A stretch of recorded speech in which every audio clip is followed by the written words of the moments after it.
But she tried to make me understand that this kid tried twice before. Pendant 9 ans, Céline Dion s'est tue. 9 années de scènes annulées, de silence pesant, de regards fuyants dès que l'on évoquait l'homme qui avait façonné sa vie autant que sa carrière. Depuis la disparition de René Angélil en janvier 2016, la diva mondiale n'a plus jamais parlé comme avant.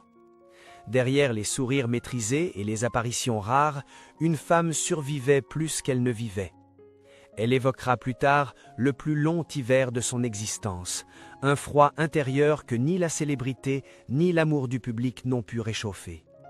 Aujourd'hui, Céline Dion brise enfin ce silence, non pour raviver le deuil, mais pour expliquer comment, après la perte, la maladie et la solitude, elle a osé choisir la vie. Mais qu'est-ce qui pousse une icône à se relever quand tout semble perdu? Lorsque Céline Dion perd René Angélil en janvier 2016, ce n'est pas seulement un époux qui disparaît. C'est un pilier, un repère, un miroir. Depuis ses débuts d'adolescente au Québec, René avait été bien plus qu'un manager. Il avait cru en elle avant tous les autres, l'avait protégée, façonnée, parfois même isolée du monde pour préserver cette voix hors norme. Leur relation, souvent commentée, parfois jugée, reposait pourtant sur une certitude intime. Céline ne chantait jamais seule. Sur scène comme dans la vie, il était là, dans l'ombre, observant chaque note, chaque respiration. Après sa mort, le vide est immédiat et brutal. La maison se transforme en mausolée silencieux, les coulisses deviennent hostiles et les projecteurs, autrefois rassurants, lui semblent soudain aveuglants. Céline décrira cette période comme le plus long hiver de sa vie, une saison intérieure sans fin, où le temps semble figé. Elle continue à apparaître en public, à honorer certains engagements, mais quelque chose s'est irrémédiablement brisé. Chaque chanson lui rappelle l'absence de cet homme qui connaissait ses peurs mieux que quiconque. Très vite, une question la hante. À quoi bon continuer?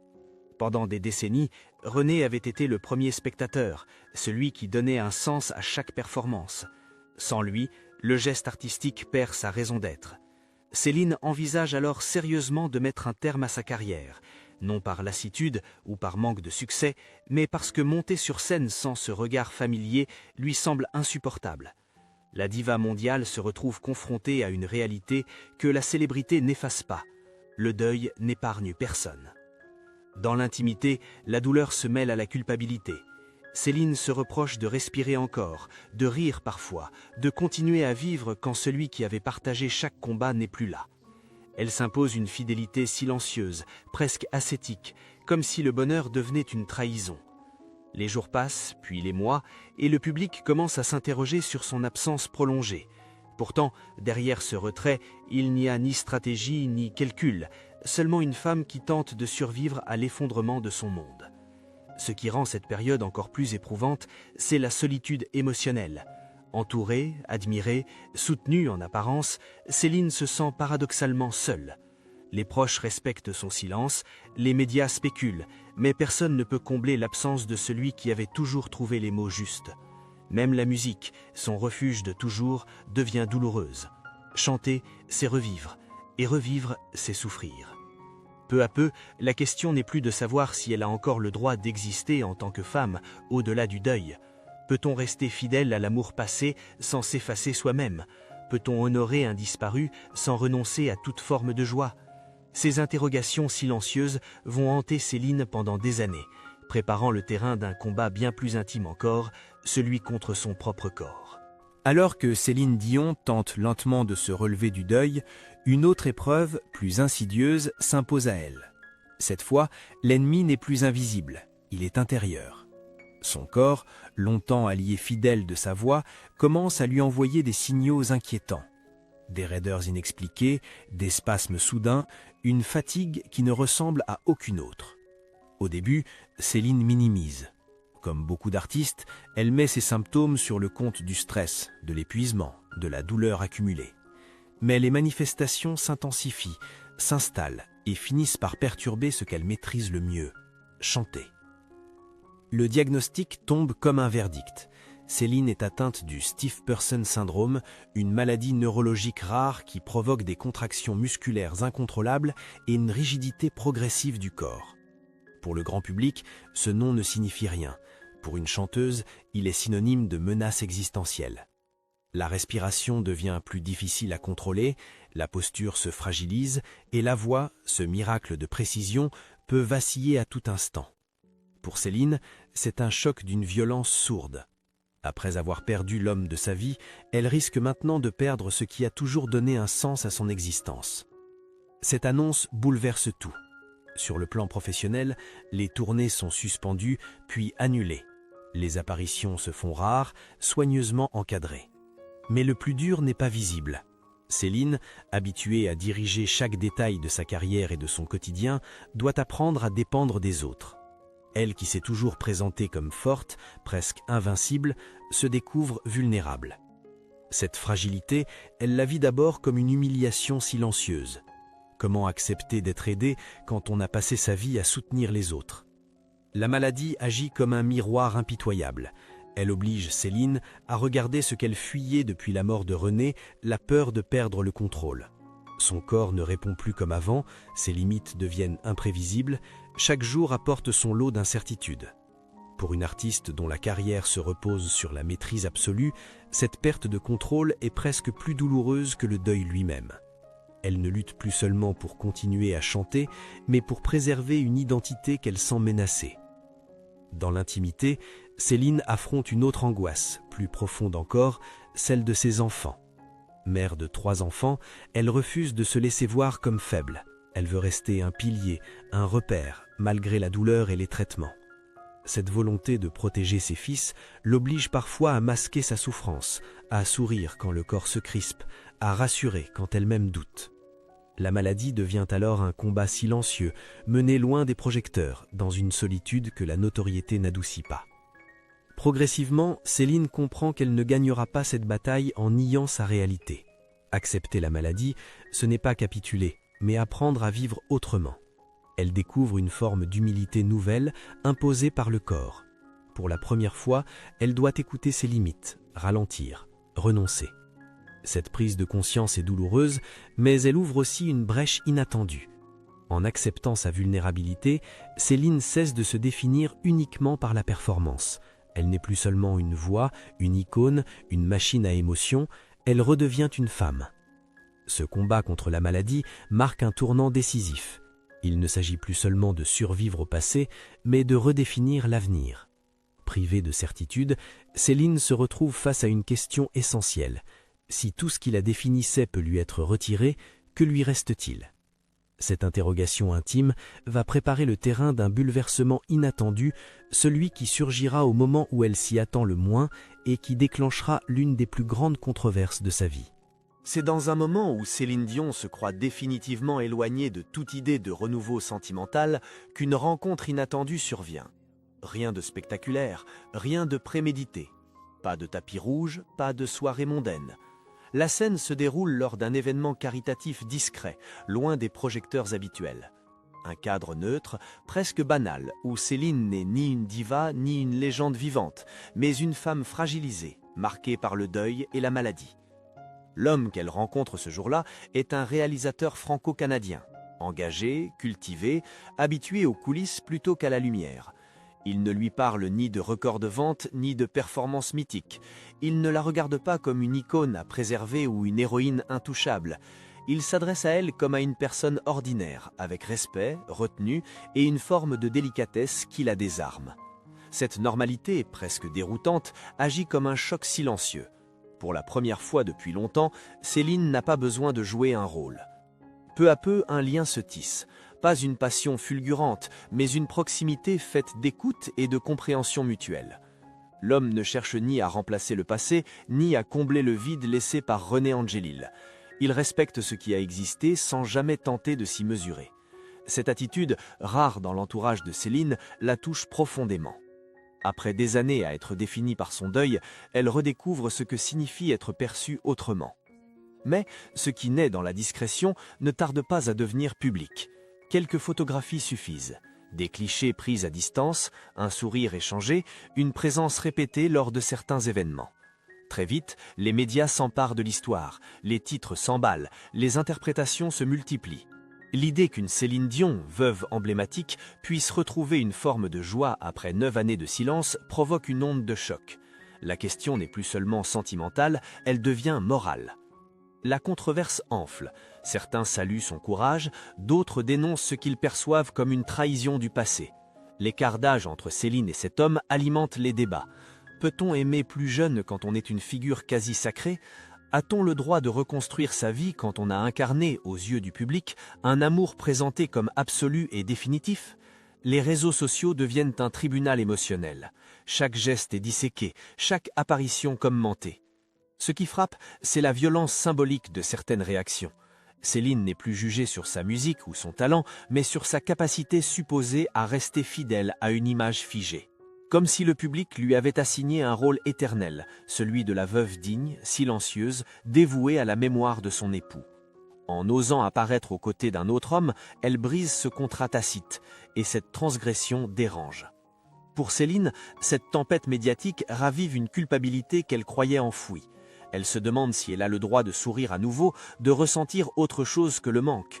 Les regards extérieurs réveillent une peur intime, celle de décevoir. Non seulement le public, mais aussi la mémoire de René. Pourtant, au fond d'elle-même, une certitude commence à émerger. Ce qu'elle vit n'est pas une négation du passé, mais une conséquence de celui-ci. C'est parce qu'elle a aimé intensément qu'elle sait encore aimer. L'homme à ses côtés, conscient du tumulte, adopte une position en retrait. Il ne cherche ni à s'imposer, ni à provoquer. Cette discrétion renforce paradoxalement les spéculations.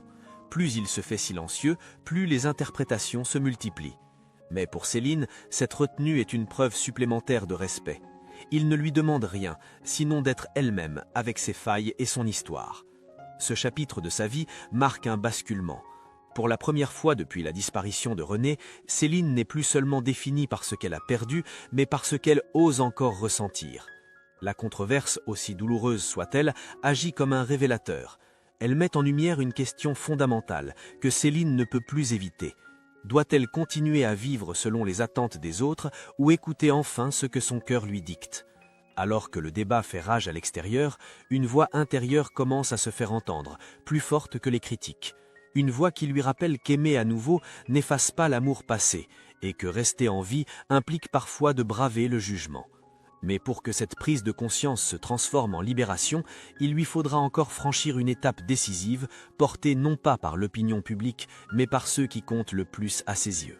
Au cœur de la tempête médiatique, Céline Dion trouve un refuge inattendu, ses enfants.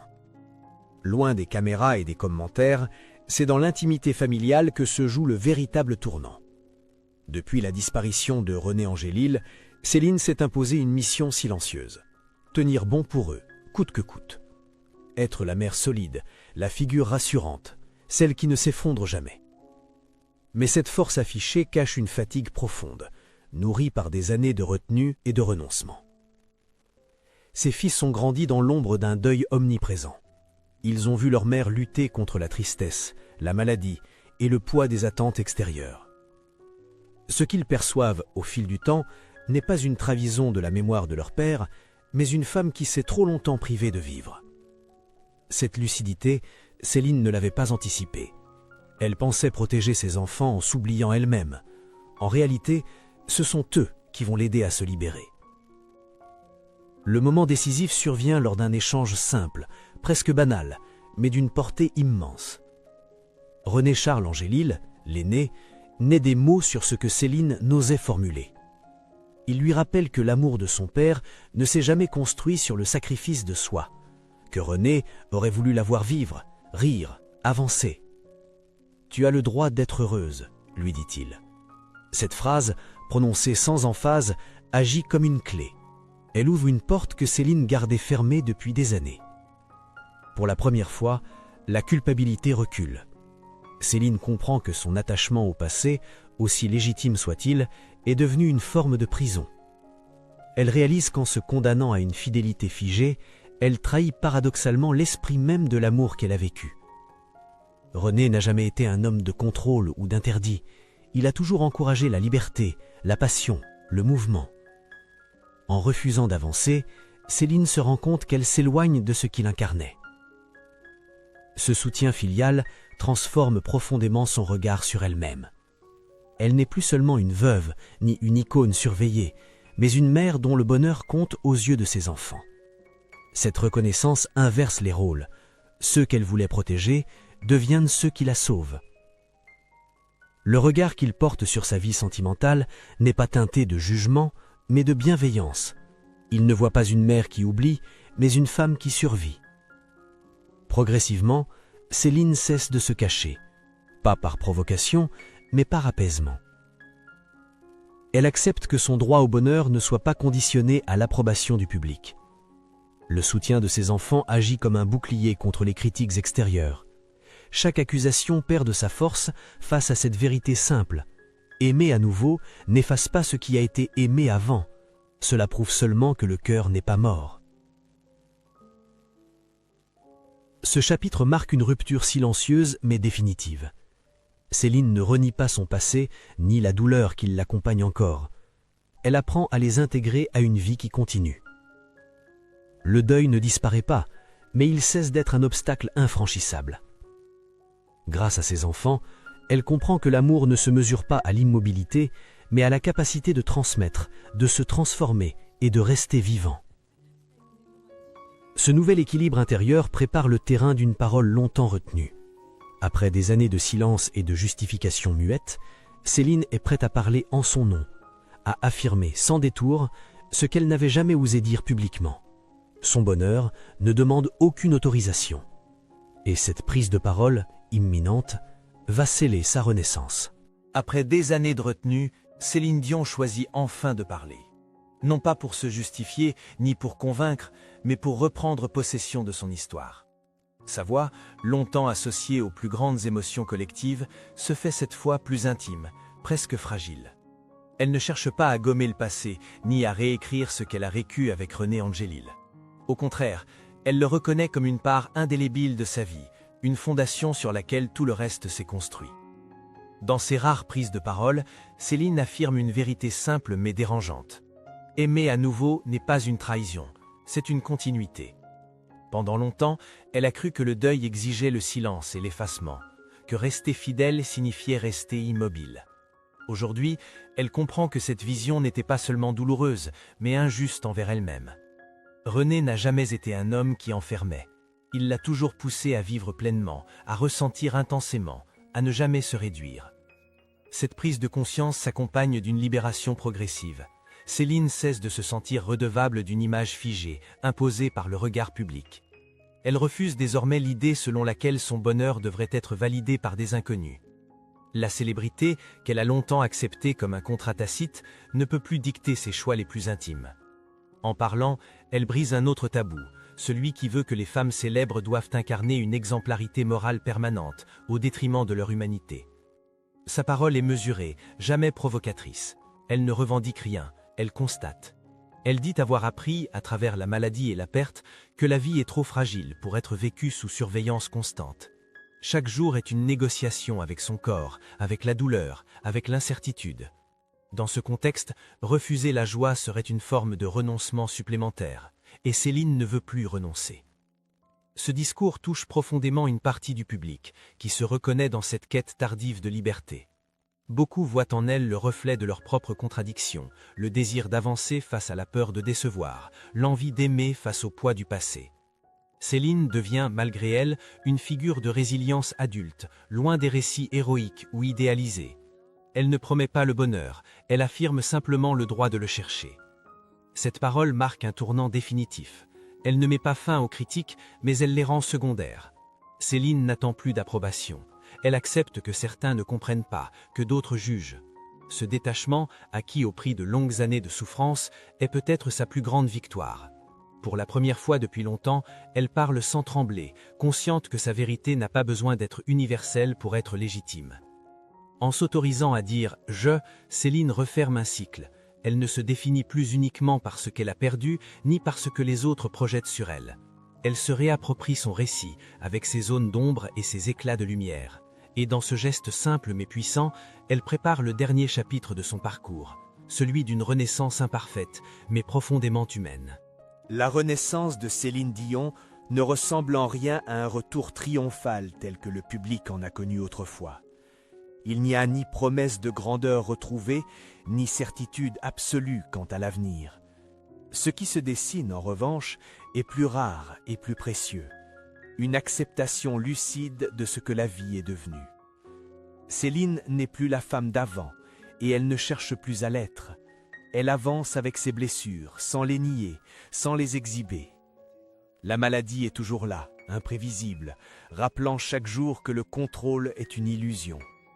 Le deuil, lui aussi, demeure présent, intégré à son existence comme une cicatrice qui ne disparaît jamais complètement. Mais ces deux réalités ne définissent plus entièrement qui elle est. Elles font partie du chemin, sans en être l'aboutissement. Céline apprend à vivre avec l'incertitude, à composer avec un corps fragile et un passé chargé, sans se condamner à l'immobilité. Cette évolution intérieure modifie profondément son rapport au monde. Elle ne cherchait plus à répondre aux attentes, ni à rassurer par une image lisse.